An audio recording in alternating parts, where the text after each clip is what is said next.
My name is Suhani Singh. I am from BA semester 3rd. Today my topic is climate change and its impact on Himalayan region.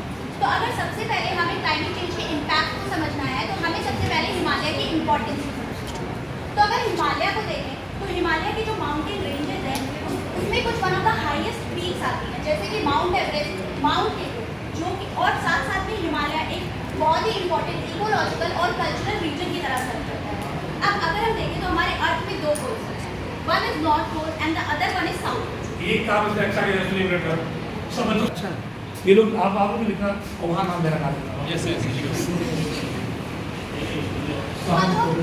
Poles के बारे में बात कर रहे थे तो अर्थ में टेक्निकली दो पोल्स होते हैं, one is north pole and the other one is south पोल।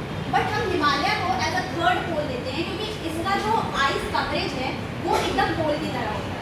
यहाँ से कुछ इंपॉर्टेंट रिवर्स होती हैं वो ऑरिजिनेट होती हैं, जैसे कि गंगा, इंडस, ब्रह्मपुत्र, जो कि अलग अलग कंट्रीज में जाकर वहाँ के रीजन को फर्टाइल बनाती है, जैसे कि इंडिया, पाकिस्तान, बांग्लादेश। इसके अलावा काफ़ी सारी डाउन स्ट्रीम हिमालय से ऑरिजिनेट होती हैं।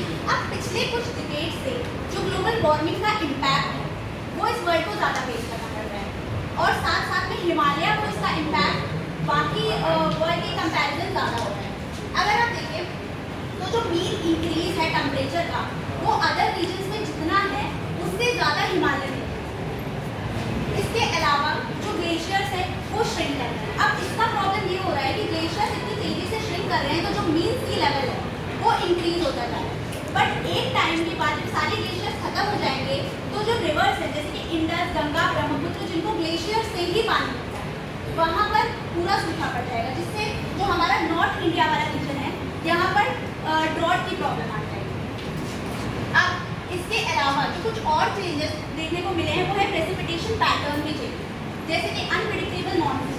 अभी आप देखते हैं रिसेंट का केस उत्तरकाशी का, धराली का, कि वहाँ पर प्रिडिक्शन हो नहीं पाया बट इससे पहले ही इतनी सारी प्रॉब्लम्स हो गई। Intense rainfall event, snowfall reduce हो रहा है, ये सारी प्रॉब्लम ग्लोबल वार्मिंग से देखने को मिल रही है।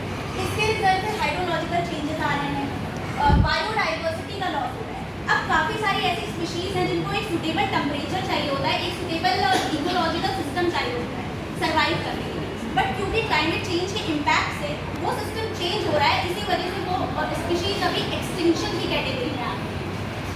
क्रॉपिंग पैटर्न भी चेंज हो रहा है, अल्पाइन वेजिटेशन कम हो रहा है।